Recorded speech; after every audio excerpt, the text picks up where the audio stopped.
operating system of the Saxe-Coburg-Gotha families, which is the oldest bloodline of European bloodlines in the world, in which all European bloodlines agree are their progenitors, going back to their founder, Vlad the Impaler. Count Dracula is the recognized head of the entire dynasty. His Royal Highness Prince Charles, who can trace his ancestry back to Romania's dark and distant past. The genealogy shows that I'm descended from Vlad the Impaler, you see. So I do have a bit of a stake in the country. As it were. And so this House of the Dragon that flies the dragon banner, the Dracul, rule the planet, just like Revelation tells us the dragon. And it's allied with the other dragon, the Chicoms, and its goal is feudalism, but with a high-tech overlay. We're developing, through technology, an ability for consumers to measure their own carbon footprint. What does that mean? That's where are they traveling? How are they traveling? What are they eating? What are they consuming on the platform? So, individual carbon footprint tracker. Stay tuned, we don't have it operational yet, but this is something that we're working on. Total biometric surveillance. If we want to stop this epidemic, we need not just to monitor people, we need to monitor what's happening under their skin. And if you go back to the Aztecs, or the ancient Chinese, or the ancient Europeans, or the ancient Africans, everybody behaved the same. You had cycles, and you would get cycles of society building up, developing technology, agrarian systems, developing towns and cities, and then the cults take over, the high priests take over, and they always use environmental reasons for the reason that they have to dominate and demand human sacrifices and control over the public. So the Illuminati is basically just an extension of the mystery religion system, the whole type of philosophy. Yes, it was a way of hoarding knowledge and power to a few special people. And how do they hoard the knowledge? Well, when I say knowledge, some of the knowledge is pseudo-knowledge, and some of the knowledge is actually scientific knowledge, which enabled, for instance, Christopher Columbus to be certain that he could sail across the Atlantic and hit land. He was associated with the Knights Templars, which is one of these secret societies associated with the Illuminati. So you've got different types of knowledge, but some of the knowledge is actually bogus. It's just claimed so that they can get people to join whatever mystery religion they're trying to offer. And the UN and others at the Club of Rome in the 1960s, early 1960s, said, we're going to bring back the superstition of the pagans, and we're going to teach people they're bad and teach them they're evil and teach them that they have to pay and teach them that old people have to die and babies have to be killed because there's too many people, so that we have a barbarous civilization that's the opposite of the Renaissance and Christianity, but one that is kill and be killed. And we believe this is the natural system of survival of the fittest, social Darwinism, and so we're going to bring this back. And that's the real system we're transitioning to now when you hear about a transition.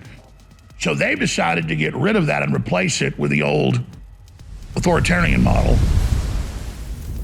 of barbarism that has the exact same features, no matter what color you are or where your ancestors came from. Humans act the same in these cycles over and over again.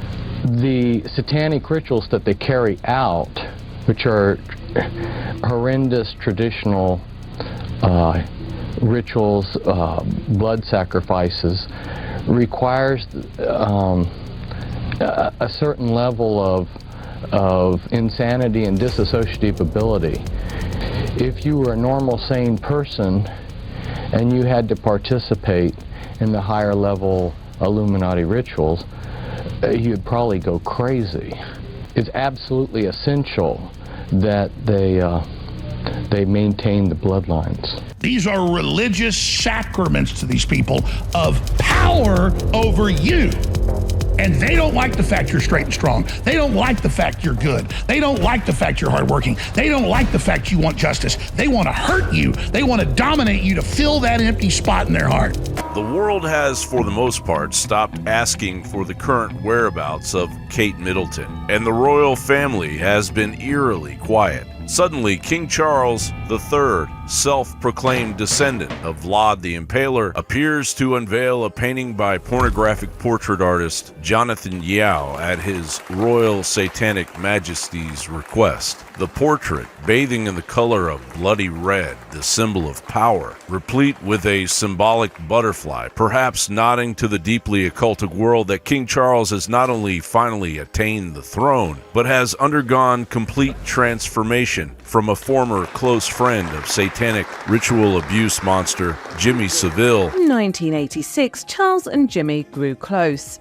The Times claims that the two exchanged messages for 20 years, from 1986 to 2006.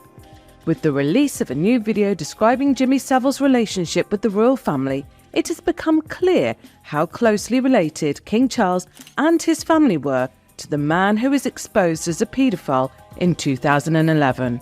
Into a fully programmed vessel to be wielded. Wielded by what, you may ask? That is revealed by mirroring the painting as an image of Baphomet reveals itself. Now, it is time to take it to the next level. In order to secure our future and to prosper, we need to evolve our economic model.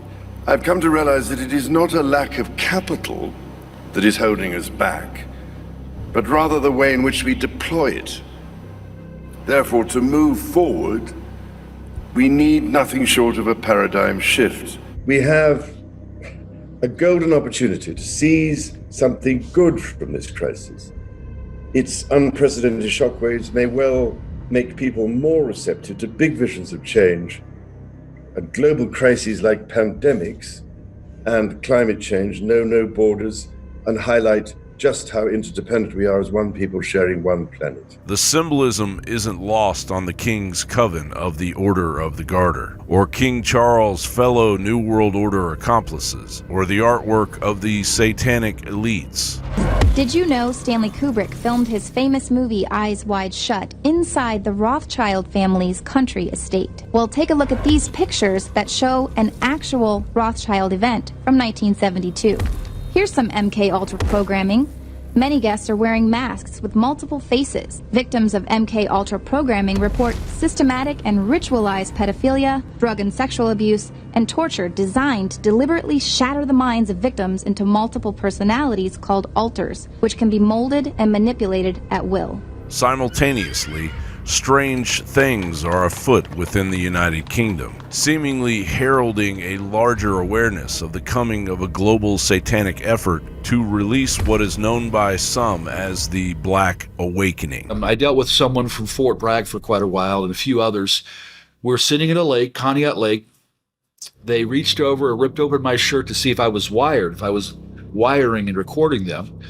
And they were the most sophisticated satanic warrior type person. They knew 5-6 languages. They knew the ancient Twilight languages. They knew how to conjure. They knew how to use Belteshazzar, Okwam, all these old Pictish languages of the Druids to summon. They are the real Luciferian. They've been through many human sacrificial things. So they sat there to tell me some of those things, what they've been involved with, how they sacrifice a human. I'm listening to all this stuff from them. And then they said to me, you have no idea, Russ, how many of us there are out there. How many satanic, they use the term, chosen ones. You have no idea how many. You have no idea what's coming. We smell Christian blood. We are waiting for our day. And when the call is given, millions of us will be released. And they looked at me and said, you believe in revivals and you believe in Pentecost and the power of God. You believe in all that. We believe in the Black Awakening, a multi-continental release of power to activate the program demonized, where they've weaponized the demonic powers to these super soldiers. John Bound reporting.